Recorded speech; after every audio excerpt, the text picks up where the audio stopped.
Good afternoon, folks. Sorry, excuse my voice. I had an accident a few months ago, and I lost control of my voice and my body and my mind. Anyway, it's Alan or Alfie Pritchard. I prefer to be called Alfie, and I'm in the company of Alan English. We started this off about a year ago, these talks, but we've now changed track quite a lot, and we're going to focus on difference and I'm trying to sort of get my words correct. What we're going to look at is the history in the 20th century of the murder of children and teenagers, and follow that through to the murder of Jews, Roma, gays, and any other individual or group that was swept up in the madhouse of Hitler's Germany. And we've been very careful about this, about why we've chosen this subject. And Alan will explain it much better than I'm doing at the moment. But we're relying on a book, Asperger's Children, by Edith Schaeffer. It's a very difficult book to get hold of, and it's a very difficult book to read because it focuses solely on Asperger. And the actual book is called Asperger's Children, The Origins of Autism in Nazi Vienna. And I'll repeat that, The Origins of Autism in Nazi Vienna. So this is just an introduction, and this could be over a series of either weeks or when we can get together. It's not the most, it's difficult to sort of describe what it is. I would just, what we don't do, let me get this right. We're not talking about evil. We're not going to mention evil in this whole process, because there was nothing evil what went on in Nazi Germany. It was the actions of human beings, people like me and you. They were people. They weren't evil, but they were turned into mass murderers. But they weren't evil.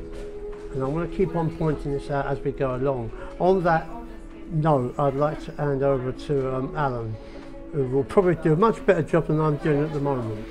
Okay, the book Asperger's Children, it was begun a few years ago by Edith Schaeffer. She was looking into the history of Hans Asperger, from whom we get the term Asperger's syndrome. And for a long time, the conception of Hans Asperger has been that of a heroic image of a man who used the condition he described in his 1944 paper, autistic psychopathy in childhood, to save children from the Nazi, killing apparatus. However, when Edith Schaeffer actually dug into the documentation surrounding Asperger's work at that time, she discovered something very chilling, that documentary proof that he was complicit in the murder of children by the Third Reich, by the Nazi state. Now, Hans Asperger was born in Habsburg, Austria in 1906. He trained at the University of Vienna Children's Clinic, and later joined a very right-wing circle of doctors and psychiatrists who were in Vienna at that time, including Paul Schroeder, and also a man who came to tutor him, a man called Franz Hamburger. Even so, Hans Asperger's work is with children, studying children and their behaviour. It was pretty much a little bit more open than maybe the right-wing diktats of that his superiors would have maybe allowed for. But nevertheless,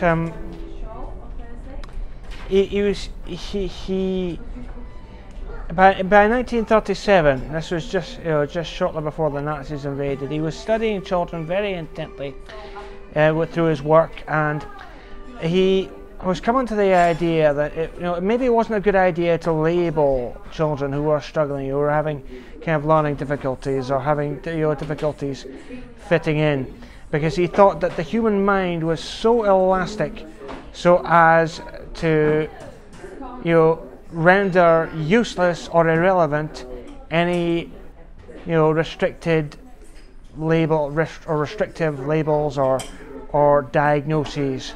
And this was in 1937. However, when the Nazis invaded and annexed Austria and effectively took over all aspects of Austrian society at that time, including education, they had started to influence Hans Asperger's work. And in 1938, he was started to say, well, maybe children, who have learning difficulties and and so on and so forth should be labelled, should be identified. But this was in keeping with the the Nazi doctrine of the time, the the concept of the Aryan race, and of the use of each individual to the ideal society, or the Volk as it was called.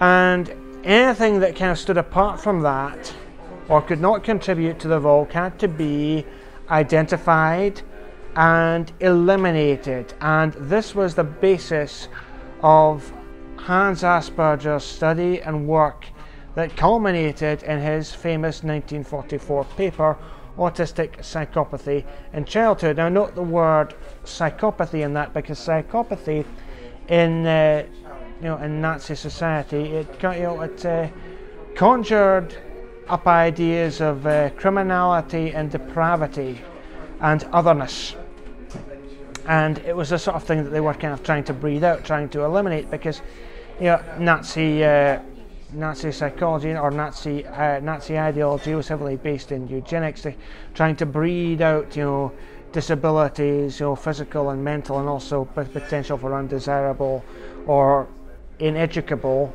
behaviour, in the Volk, in their master race. And Hans Asperger, when the war was over, he tried to play up the aspects of some aspects of his work, in the sense that, yes, I praised the special abilities of the children I was studying. Yes, I saved these children from the killing centres, Nazi killing centres. However, what he was effectively doing, he was being very selective with the truth there, because he was signing first of all, he was being pejorative about children he didn't think could fit into the Nazi Volk. He was praising highly children he thought could fit into the Nazi Volk or Nazi society, but he was also very pejorative, very, very critical and very dismissive of children we didn't think could fit into the Nazi Volk. And the quality he was looking for in these kids was something called Gemut, and that's a German word loosely translated meaning social feeling. And children who didn't display enough Gemut, he was very, very critical of. And these judgments by Hans Asperger had chilling consequences. Now, Edith Schaeffer, in her book Asperger's Children, she uncovered signed documents by Hans Asperger transferring children whom he thought were ineducable from his clinic in the University Vienna Children's Clinic to a place called Am Spiegelgrund, which was a notorious place where children were either poisoned to death or they were given the lethal injection. He was also on a 7-member board in Vienna for this place called the Guggen Care Facility, which judged the educability of children, and in one day his board sent up to about 35 children to Spiegelgrund with what was called a Jachelius action. And a Jachelius action was an order to kill. Now this was, this remained hidden for, or kind of downplayed at least for many, many years until Edith Schiffer kind of, dug up her work, and where Hans Asperger kind of became, very, very popular, almost in a way by accident, because once the war was over, I mean, he never studied, disabled children or autistic children, very, very often in his work. He would confine himself more to kind of spiritual or religious themes.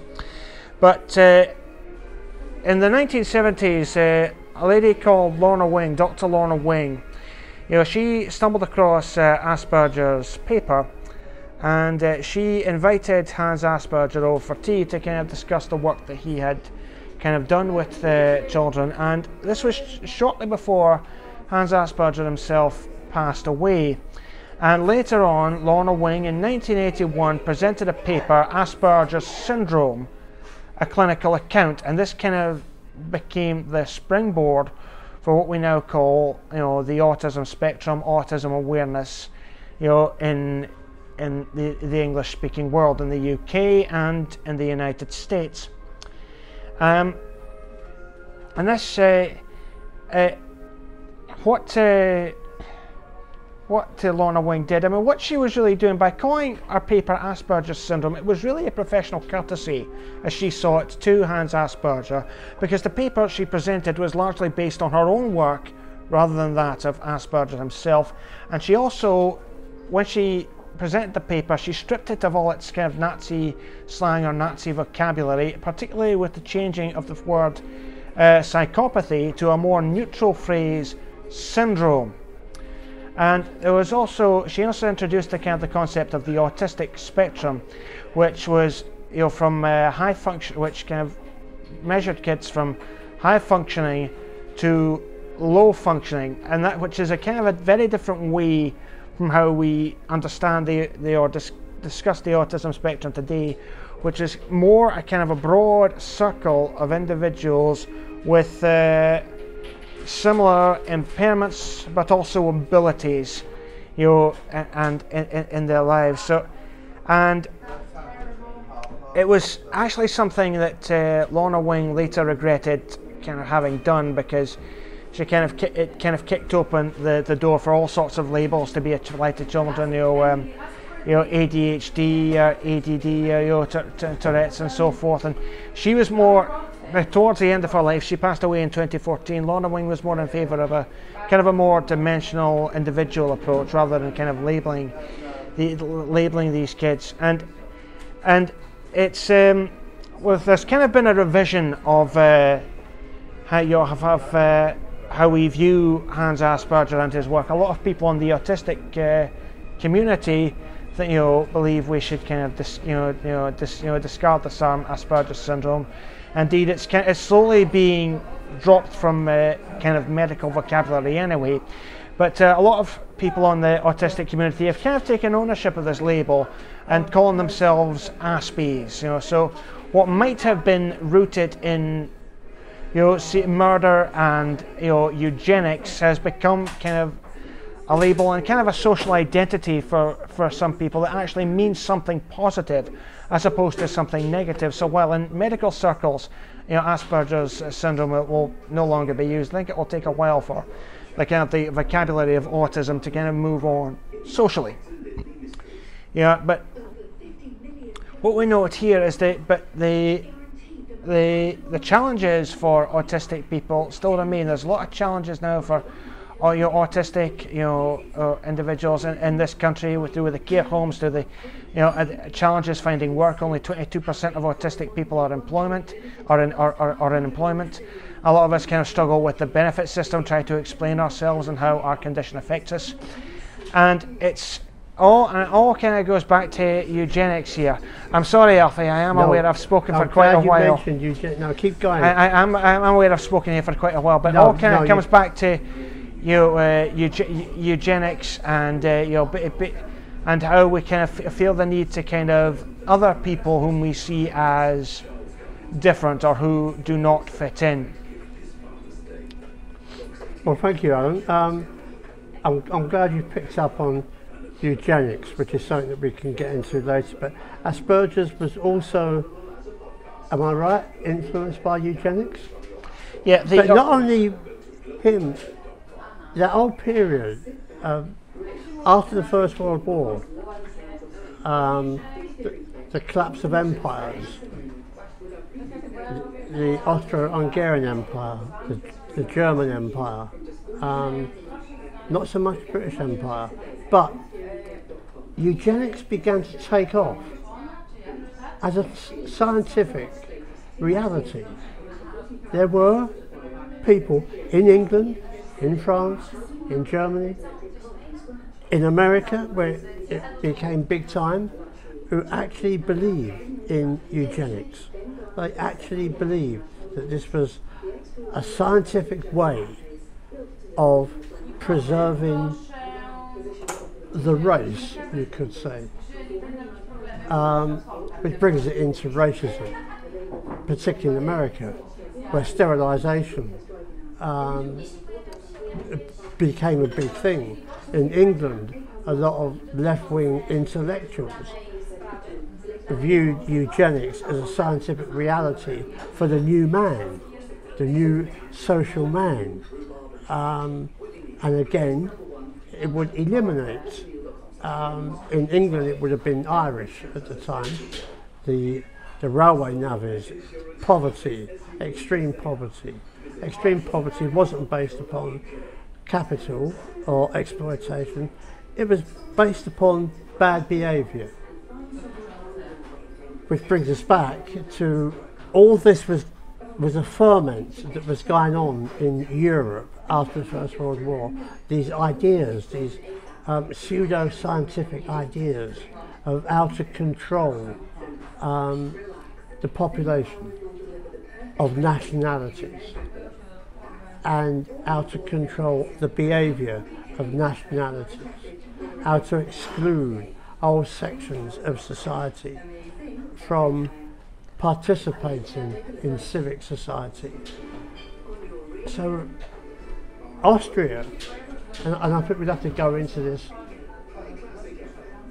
on our next talk, Austria had lost this vast empire, had lost an identity, but something unique was beginning to take place in Vienna.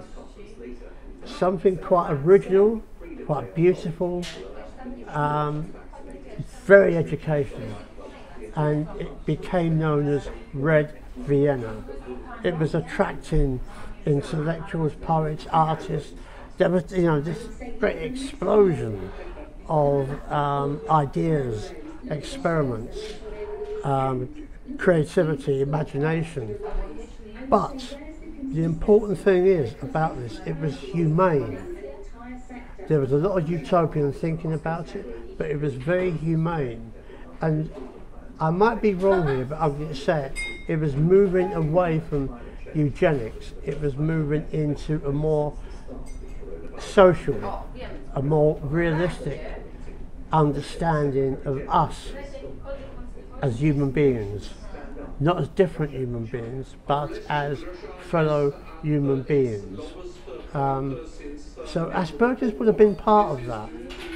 But whether he was part of the humane aspect that was going on in, let's say, Red Vienna, or whether he was more inclined towards the more extreme right-wing aspects of eugenetics is open to question. He was a Catholic, and